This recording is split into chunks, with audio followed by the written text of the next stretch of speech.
Clara awoke with a start, drenched in cold sweat.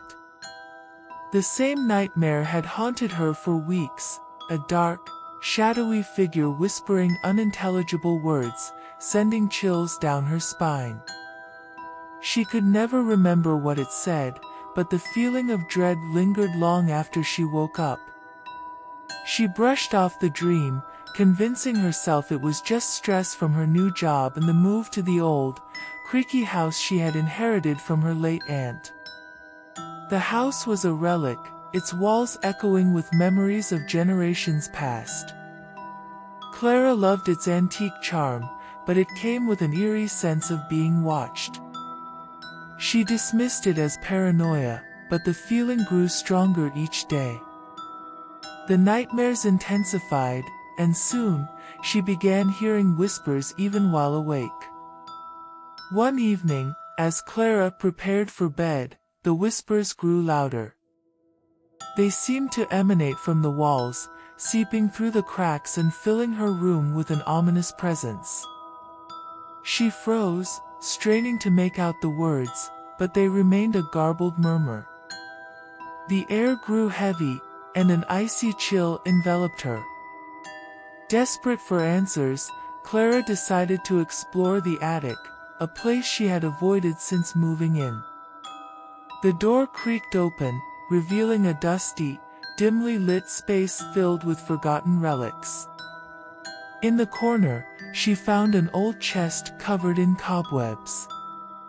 As she opened it, she uncovered a collection of her aunt's journals.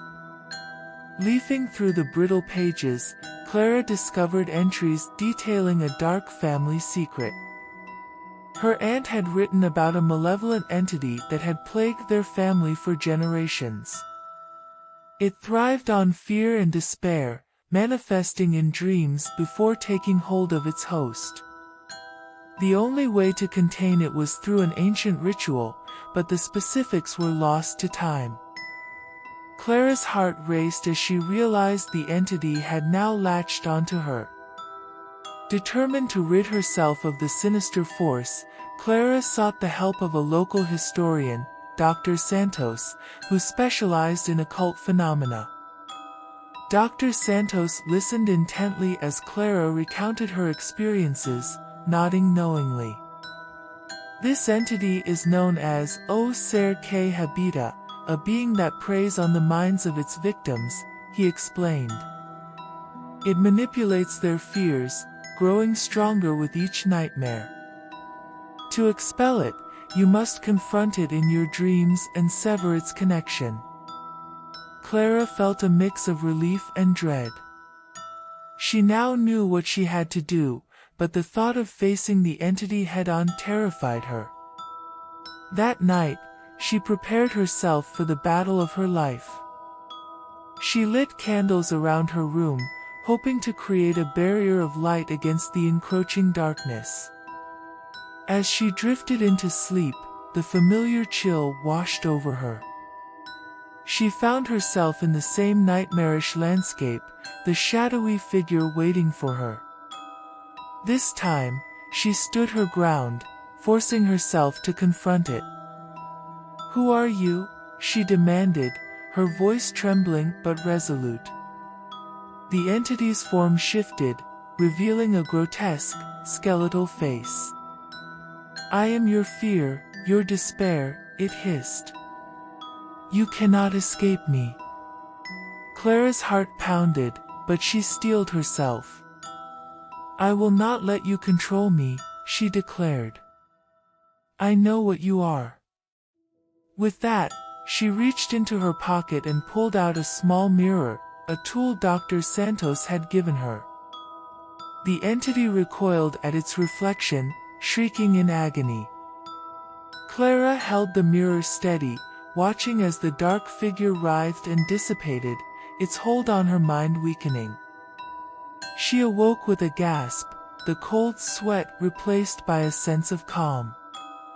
The whispers were gone, the oppressive presence lifted. Clara felt lighter, as if a weight had been lifted from her soul. She knew the battle wasn't over, but she had taken the first step towards reclaiming her life.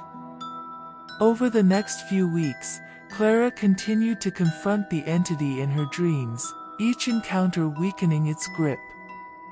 She delved deeper into her aunt's journals, uncovering more about the ritual needed to banish it completely.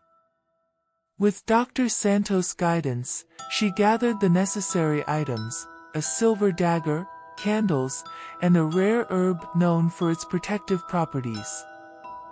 The final confrontation came on a stormy night.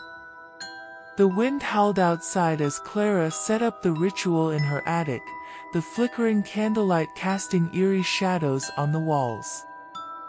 She stood in the center of the room, holding the silver dagger, and began reciting the incantation she had memorized. The air grew thick, and the temperature plummeted. The entity materialized before her, more terrifying than ever. Its skeletal face twisted in rage as it lunged at her, but Clara stood her ground, chanting the incantation with unwavering resolve. The entity's screams filled the room, but Clara continued, her voice growing stronger. She raised the silver dagger, plunging it into the entity's form. A blinding light erupted, and the entity let out a final, ear-piercing shriek before dissipating into a cloud of smoke. Clara collapsed to the floor, exhausted but victorious. The house was silent, the oppressive presence finally gone. She had faced her fears and emerged stronger, free from the malevolent force that had haunted her. In the days that followed, Clara felt a renewed sense of peace.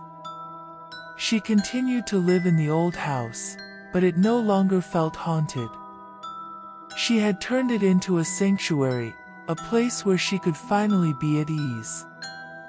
The nightmares had ceased, and the whispers were a distant memory. Clara knew she would never forget the ordeal, but she also knew she had the strength to overcome any darkness that came her way. She had faced the entity within and emerged triumphant, a testament to the power of courage and resilience.